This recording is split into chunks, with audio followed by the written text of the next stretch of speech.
Abby and her mantra, be silly, be honest, be kind, explores one way of orienting life around three interconnected principles.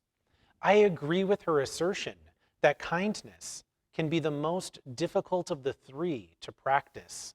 Perhaps then it should come first, before silliness and even before honesty.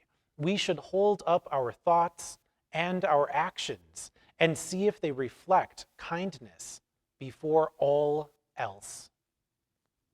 From a Buddhist perspective, Pema Chodron says it this way: so along with clear seeing, there's another important element, and that's kindness. It seems that without clarity and honesty, we don't progress. We just stay stuck in the same vicious cycle.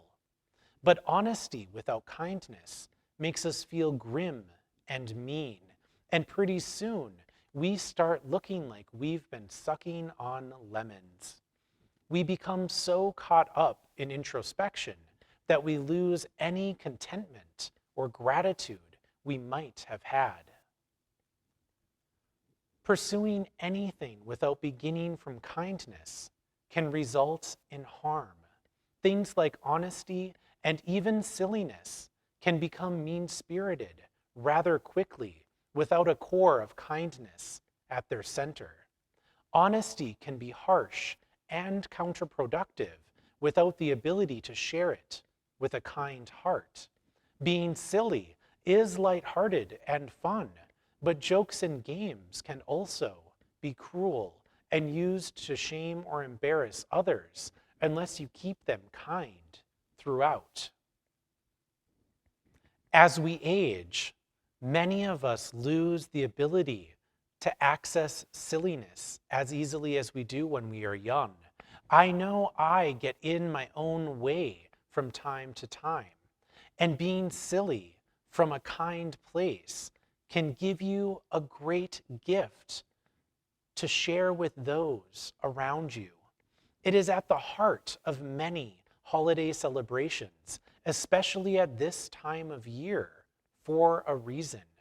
Because when light is rare and it gets cold outside, we need to make joy and warmth in as many ways as possible. We need to find ways to laugh and celebrate even as, or especially as, the world becomes a harder place to be. We light candles to hold our hopes and miracles. We add twinkling lights on almost any surface that can hold them. We wrap up boxes in shimmering paper with bows to create anticipation and wonder. And we practice what it means to give a bit more during this time of year. In many ways, kind silliness is a source of resilience and healing in our world. And when we add kind honesty, we have a recipe for how to act in all the seasons of our lives. Being more kind and silly in our actions, we bring these into the lives of others and bring more kind, honest words to those we encounter too. As Abby shared, we do not know what other people are carrying with them.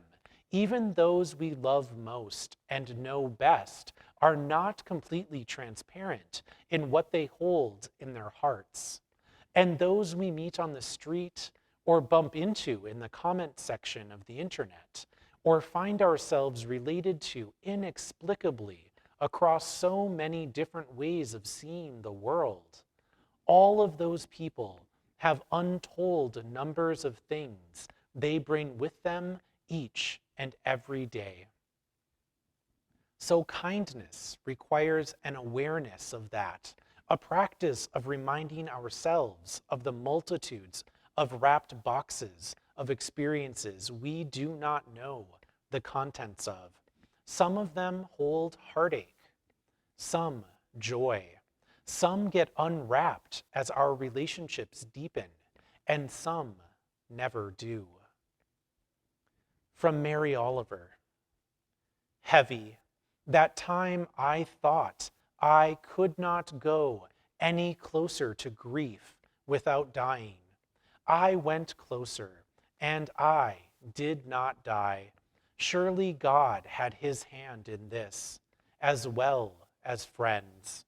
Still I was bent, and my laughter, as the poet said, was nowhere to be found. Then said my friend Daniel, brave, even among lions, it's not the weight you carry, but how you carry it. Books, bricks, grief, it's all in the way you embrace it, balance it, carry it when you cannot and would not put it down. So I went practicing. Have you noticed?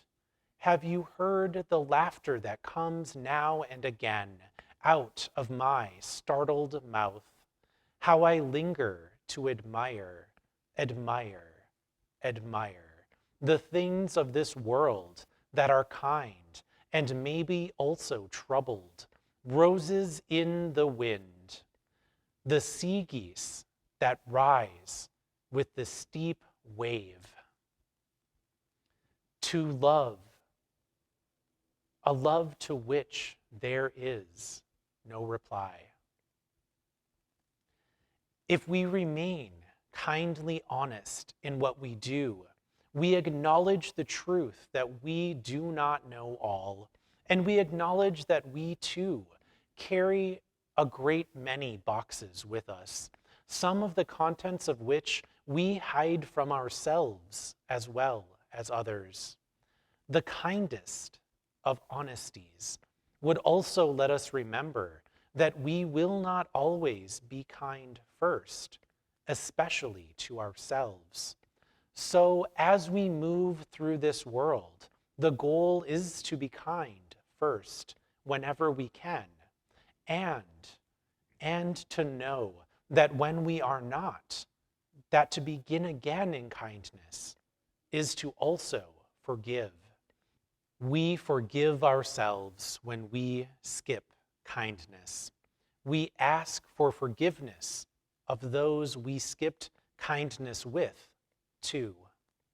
From Mark Nepo, kindness is the antidote to everything.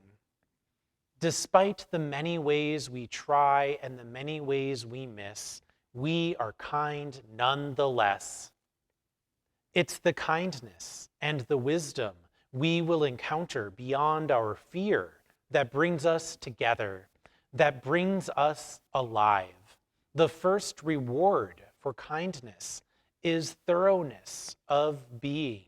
The next reward for kindness is a greater integrity in our relationships.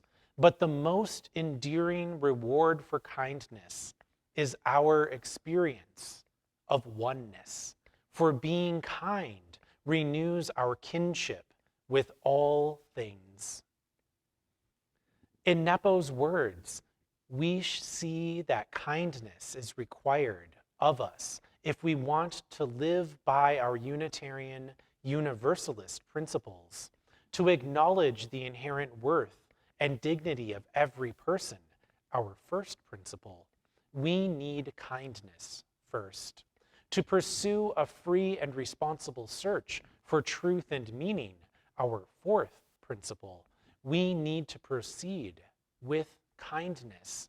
To respect the interdependent web of all existence, our seventh, kindness is required too. So perhaps kindness isn't a guiding principle at all. It may be more elemental than that. We could begin to think of it as the internal seed from which all the other values grow. Things like respect, honesty, generosity, care, and yes, silliness too.